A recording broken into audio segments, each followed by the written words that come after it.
What's up, Houston Headhunters?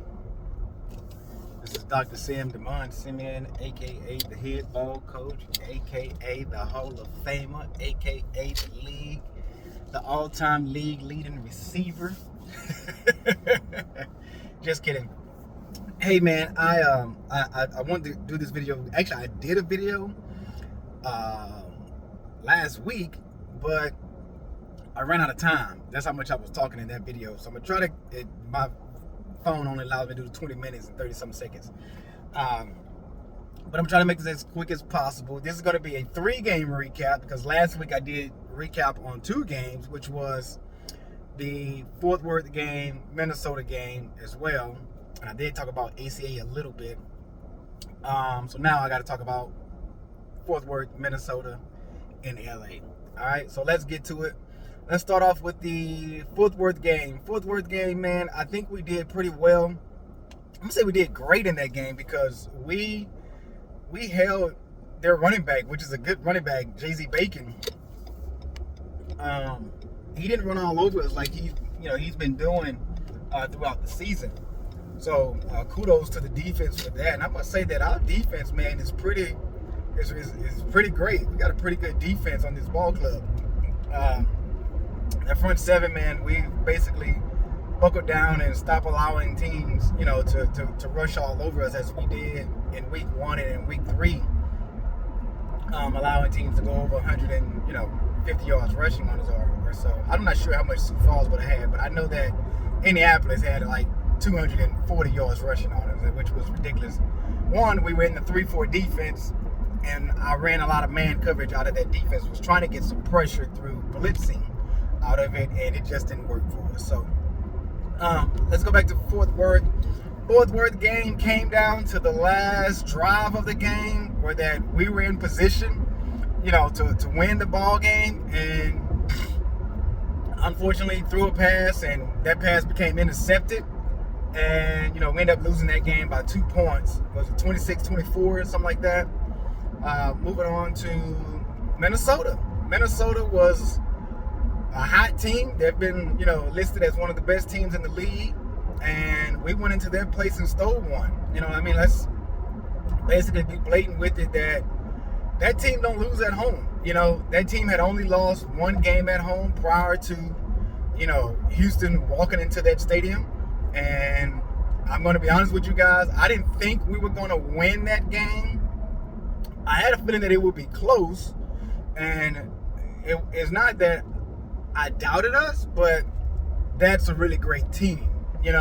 Just give credit where credit is due. That's a really great team, and they beat up on a couple of teams, and they averaged 43 points a game. Prior to facing us, and we held that team to 24 points, and we ended up scoring over 40. So kudos to us, right? So we held their running back in check. Which he did rush for 100 yards, but man, he earned that 100 yards rushing. What the heck, all these rocks in the road for? He basically, man, he earned that 100. He actually had 105 yards rushing. He earned that 100 yards, and it was on 17 carries, so he averaged about 6.1, 6.2 yards per carry, but that was only because he only had 17 carries. If he had 20 plus carries for 105, he probably would have had anywhere between, 4 yards a carry or so. But enough of that. Now, secondary, we played great. I'm gonna say we played pretty good. We played great that game in the secondary. We had 3 picks, 1 for a pick 6 by Brady Clark. The fireman came through for that one. We got pressured by the D-line. I think we had a sack or 2 on Reno. But man, I'm really trying to figure out how to get pressure from our defensive line. Really, I watched Arizona game last night versus who did they play? Sioux Falls. Arizona was blitzing a lot. Now we blitz a lot. If you saw the game versus LA, we blitzed like crazy. But LA, not LA, but Arizona, man, they blitzing. They were getting home. We're not getting home when we're blitzing, it's just not causing the mismatches, or should I say, within the offensive line, man. It's just weird, So, continuing on with the Minnesota game, man, offense balled out. Burr had 3 touchdown passes, 0 interceptions.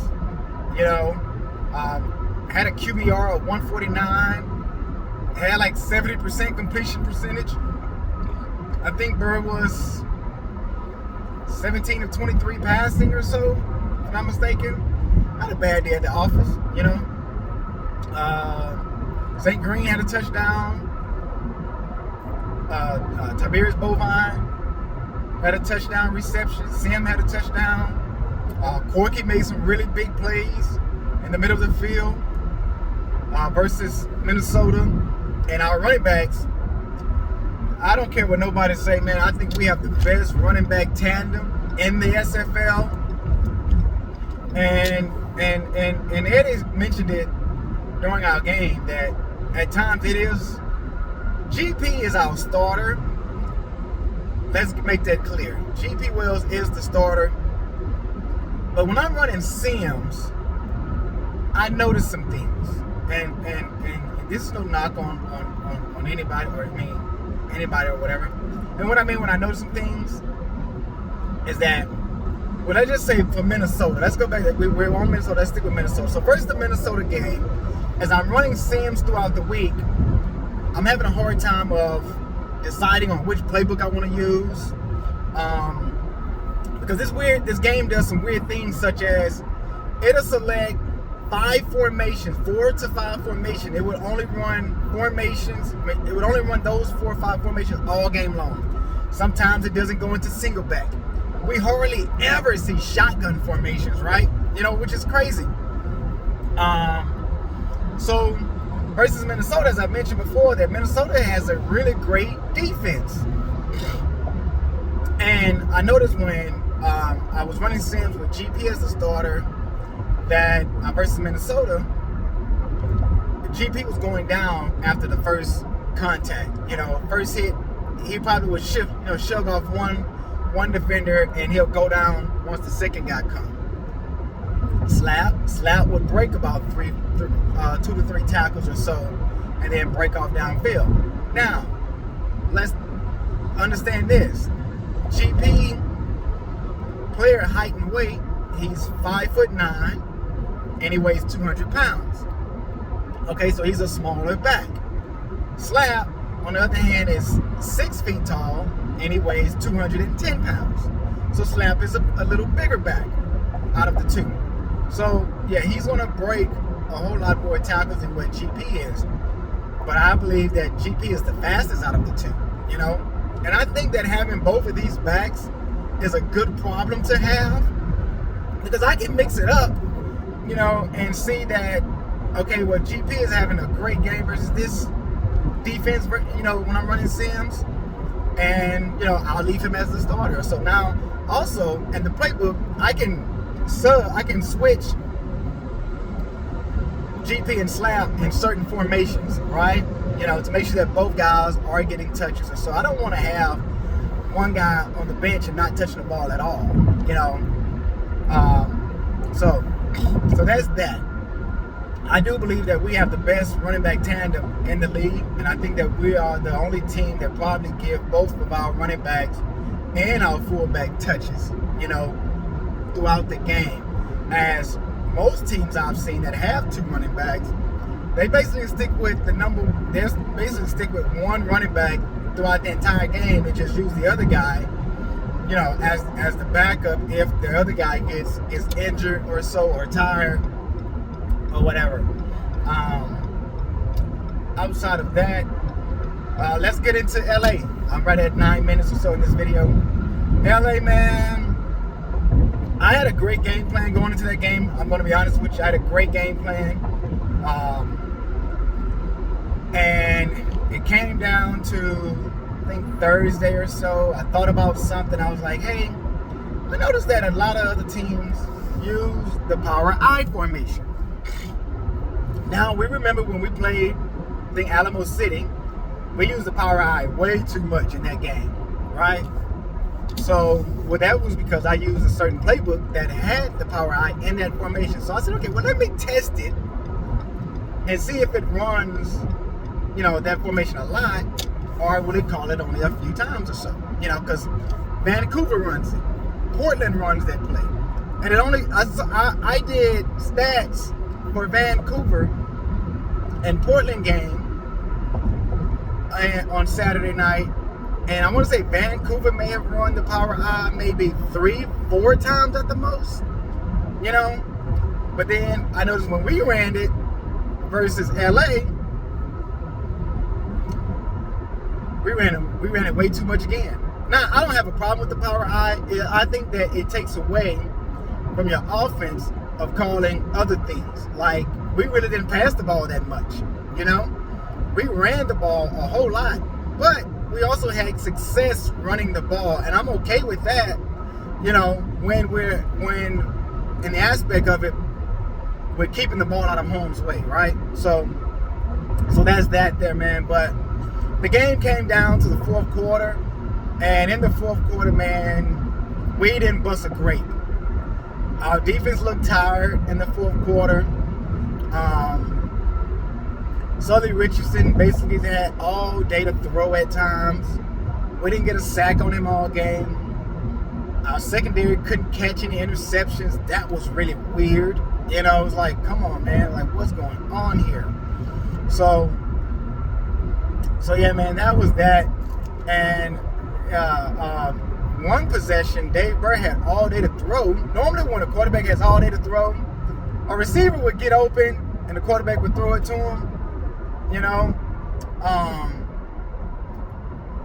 But man, when it happened to us, when Burr had all day to throw, we ended up throwing a pick on the possession on that play.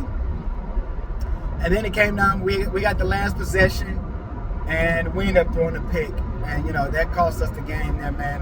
So turnovers, I'm gonna say turnovers cost us the game. Some people were were in my DMs saying other things cost us the game. I'm just going to stick with the turnovers. There's no way you can lose the turnover margin and win a ball game. Well, you can, but your offense is going to have to be explosive. And our offense just wasn't as explosive as it needed to be. In the run game, I'm going to say it was. In the passing game, no, it wasn't. One, we didn't throw the ball that much. I think we only threw the ball 11 times the entire game. So we got Portland coming into town this week. LA should have been a 1. We should have won the game. There's no way we should have lost to a 1-4 team. But let's give them credit. They won the game fair and square. Not gonna be a spoiled loser, but we shouldn't have lost that game to LA, man. We should have also beat Fort Worth. Fort Worth game came to the last possession of the game as well, where we threw a pick in that game. So it is what it is, man. I'm ticked off about it, but I can't settle on it because I got to get back in the lab. I was back in the lab last night after 12 midnight, working on stuff, looking up stuff, researching, And man, that's what I do, man. I basically be researching, trying to figure out ways and how I can manipulate a defense and so forth. So yeah, I'll be back in the lab again today, man, and trying to decide on which playbook we're gonna use this week, and go from there. If you guys have any ideas or so, man, you want to drop on me, do so. My ears are always open. I want to get Bovine more involved in the passing game. That's always been something I've been working on, majority of the season. So we'll get there, man. I think if we can get our tight end more involved in the passing game, I think we'll be very, very successful because we can have him take advantage, of those linebackers or so. And I think that's gonna do it for this video, man. And hey, man, I'll see you guys next week. Excuse me. Hopefully we get this win versus Portland. Minnesota, that was a big win for us. Glad we got the win. As I stated, I figured the game was going to be a whole lot closer, or we probably was going to lose that game because, like I said, I had a frustrating week versus Minnesota, man. Personal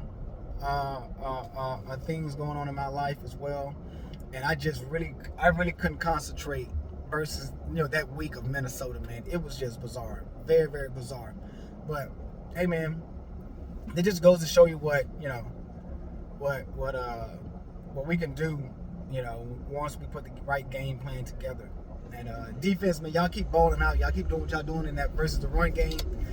I just really got to get us back into, the passing game where we're. That shit like it's about to tilt over, bro. Got to get us back in a situation where we're taking the ball away, and being efficient in that area, so that we can win these turnover battles or so. All right, y'all. That's gonna do it, man. See y'all next week. Peace. Peace to the Headhunters. Out.